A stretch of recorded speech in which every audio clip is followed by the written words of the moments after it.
Voltage divider bias with emitter bias. इसमें हमारे पास क्या है कि हम जब भी सर्किट कोई चूज़ करते हैं तो उसमें एम्पलीफिकेशन हमारे पास प्रॉपर होना चाहिए, यानी कि जो इनपुट सिग्नल हम देते हैं साइन वेव के रूप में, वो हमारे पास आउटपुट जो सिग्नल आना चाहिए वो प्रॉपर साइन सिग्नल आना चाहिए, यानी कि हमारे पास एम्पलीफाइड आउटपुट आना चाहिए। तो हमने जो सिग्नल दिया एसी सिग्नल हमारे पास ये है, और डीसी सिग्नल हमारे पास प्लस वीसीसी है। प्लस वीसीसी सिग्नल जो हमने डीसी सिग्नल देते हैं वो इनपुट को फॉरवर्ड बायस और आउटपुट को रिवर्स बायस करता है। तो यहाँ पर ये जो वोल्टेज ड्रॉप होने के बाद ये हमारे पास जो वोल्टेज आती है ये क्या करती है, इसी ट्रांजिस्टर को फॉरवर्ड बायस में करती है, और यहाँ से जो वोल्टेज जाती है वो इसको रिवर्स बायस में करती है। हमने जो कैपेसिटर सी इन यहाँ पर लगाया है ये क्या करता है, इसका वर्क जो है ये क्या करता है कि ये जो इनपुट सिग्नल है इसको इनपुट में बेस पर दे देता है, और ये डीसी सिग्नल को इसमें इनपुट में जाने से रोकता है। तो दोनों वर्क है, क्योंकि हमारे पास इसका जो इम्पीडेंस होता है X C that will be equal to 1/j⍵c। तो जितनी हाई फ्रीक्वेंसी होगी हमारे पास तो ये एक्सी क्या हो जाएगा, कम हो जाएगा, क्योंकि ये हमारे पास 1/j2πf/c।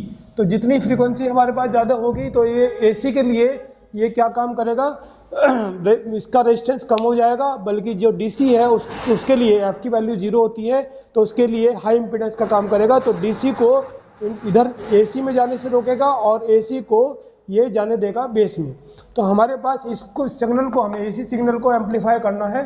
तो एसी सिग्नल को एम्पलीफाई करने के लिए हमने ये इनपुट बेस पर दे दिया। बेस पर देने से हमारे पास R1, R2, RE और C ये पोटेंशियल डिवाइडर बाइसिंग सर्किट का काम करेंगी। तो बाइसिंग सर्किट का हमें देखना है कि जो हमारे पास स्टेबिलिटी है, stability that is the variation of हमारे पास किसका, आईसी का, विद ICBO। ICBO क्या है हमारे पास, collector to base when the input is open. The current है हमारे पास collector to base when input is open. तो ये हमारे पास जब इनपुट ओपन है तो हमारे पास हम देखते हैं कि एक करंट कलेक्टर टू ये इमीटर हमारे पास आ जाती है। तो इसमें जो करंट है हमारे पास इसका जो वेरिएशन है वो कम से कम होना चाहिए ICBO का। तो ये इसके लिए हम R1, R2 और RE और C का कॉम्बिनेशन रखते हैं। ये हमारे पास RL सर्किट है जिससे हमारे पास DC वोल्टेज में यहाँ पर ड्रॉप होके इस सर्किट को हमारे पास आउटपुट को रिवर्स बायस करता है। और ये जो हमने CC कपलिंग कैपेसिटर लगाया है, कपलिंग कैपेसिटर इसलिए लगाया है ताकि ये AC तो इससे पास ऑन हो जाए लेकिन DC इससे आउटपुट में जाना पाए। तो इसलिए हमने ये CC को हमने लगाया है। तो डिफरेंट कंपोनेंट्स हमने इस तरह से एडजस्ट किए हैं। अब हमें देखना है कि हमने जो कॉम्बिनेशन लगाया है R1 और R2 का और RE और CE का, इससे कॉम्बिनेशन से हमारे पास प्रॉपर स्टेबिलिटी इस सर्किट की बनती है या नहीं बनती है, वो हमें चेक करना है कि हमारे पास जो स्टेबिलिटी की वैल्यू है, जो वेरिएशन है वो मिनिमम आना चाहिए, यानी कि हमारे पास 1 के आसपास आना चाहिए। ये अगर स्टेबिलिटी हमारे पास जो वेरिएशन है 1 से लेकर अगर 10 तक भी आ जाए तो कोई प्रॉब्लम नहीं, क्योंकि इससे हमारे पास जो वेरिएशन है वो कम से कम हो जाएगा। RE और C हमने इसलिए लगाया, C हमने इसलिए लगाया ताकि ये जो सिग्नल है हमारे पास जो AC जो फीडबैक नेगेटिव फीडबैक होके आता है वो हमारे पास अर्थ में चला जाए, और RE हमने इसलिए लगाया है ताकि ये नेगेटिव फीडबैक हमारे पास RE नेगेटिव फीडबैक हो जाए थ्रू RE। तो हम ये देखते हैं कि जो वोल्टेज हमने यहाँ पर जो करंट हमने लगाई है, माना यहाँ पर जो करंट आती है हमारे पास I1 प्लस IC आती है, ये डिवाइडेड होगी हमारे पास इस सर्किट में I1 और इस सर्किट में IC। तो I1 यहाँ पर हमने माना है कि ये IB इसमें से इधर चली गई और I1 माइनस IB का जो पार्ट है वो इसके क्रॉस आ गया। Let V2 is the voltage across the R2 and VB is the voltage across the base with the emitter. तो हमारे पास ये आ गया। तो हमने अब ये देखिए आप, जो VCC ड्रॉप होता है इसके क्रॉस और इसके क्रॉस, तो VCC equal to I1 R1 plus I1 minus V I1 minus IB R2, और इसको ओपन कर लिया हमने तो ये आ जाएगा VCC equal to I1 R1 plus R2, ये कॉमन ले लिया हमने, माइनस IB R2। तो I1 R1 प्लस R2 इधर ले गए हम, तो VCC प्लस IB R2 और I1 की वैल्यू हमारे पास इस इक्वेशन के द्वारा आ जाएगी। Now the voltage across this will be I1 minus IB into R2, ये हमारे पास आ गया। I1 हमारे पास ऑलरेडी है इक्वेशन 1 से, तो ये हमने इसमें पुटअप करके और सॉल्व करके हमने ये वैल्यू हमने ले आए यहाँ पर। तो ये हमारे पास वैल्यू आ जाएगी इसको सॉल्व करने के बाद। इससे V2 की वैल्यू आ जाएगी VCC R2 divide by R1 plus R2 minus IB R1 R2 divide by R1 plus R2. Now this V2 we also see this voltage will be equal to the voltage drop across this and the voltage across this. तो voltage across this यानी कि V2 will be equal to VB plus IE RE. तो VBE we can calculate with the help of this, that is V2 minus IE RE. Now V2 value we can put from this equation, from this second equation we get here, and minus IE RE. Now we know that IE will be equal to IB plus IC, that is the emitter current is equal to the base current plus the collector current. So that we put here. Now this IB this V2 will be equal to this, ये हमारे पास V2 आ गया. तो इससे हमारे पास IB की जो value है IB R1 plus R2, ये हम इधर ले लेंगे. तो ये हमारे पास आया था VB, ये this will be the VB, ये हमारे पास VB आया था.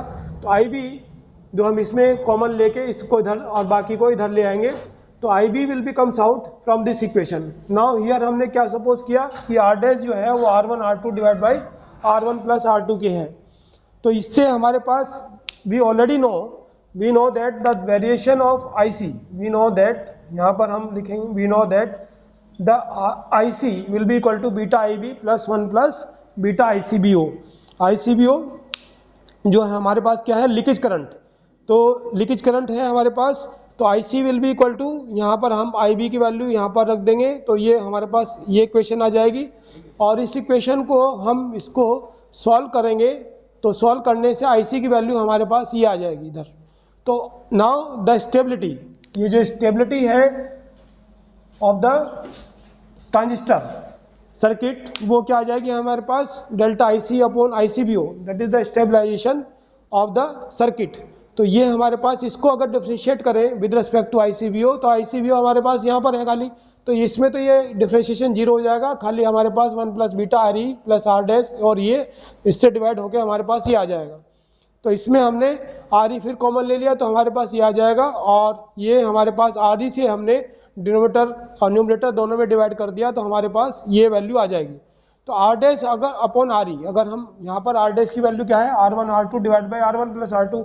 और अगर हम सर्किट में ऐसे एडजस्ट कर दें कि R डैश अपॉन RE की वैल्यू बहुत स्मॉल बन के, यानी कि R dash upon RE is very small in comparison to the 1 plus beta, very small in comparison to 1 plus beta, then as well we can ignore this value in this equation. तो this value will be comes out, ये हमारे पास 1 plus beta, ये हमने ignore कर दिया, तो यहाँ पर 1 और यहाँ पर 1 प्लस बीटा आ जाएगा. तो ये कैंसिल आउट होकर हमारे पास स्टेबिलिटी की वैल्यू 1 आ जाएगी.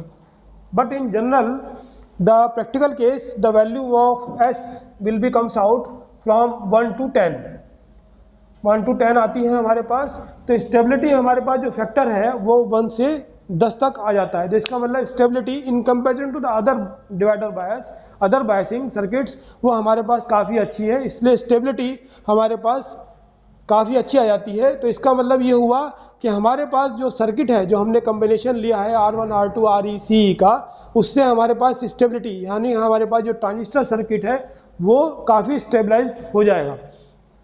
सो अगर हम इस सर्किट को एक सर्किट से और आगे सेम सर्किट से अटैच कर दें, तो this circuit will becomes RC coupled amplifier. और इस सर्किट में जो सिग्नल हमारे पास आता है उसका डिफरेंस जो है 180 फेज डिफरेंस हमारे पास ये यहाँ पर आएगा.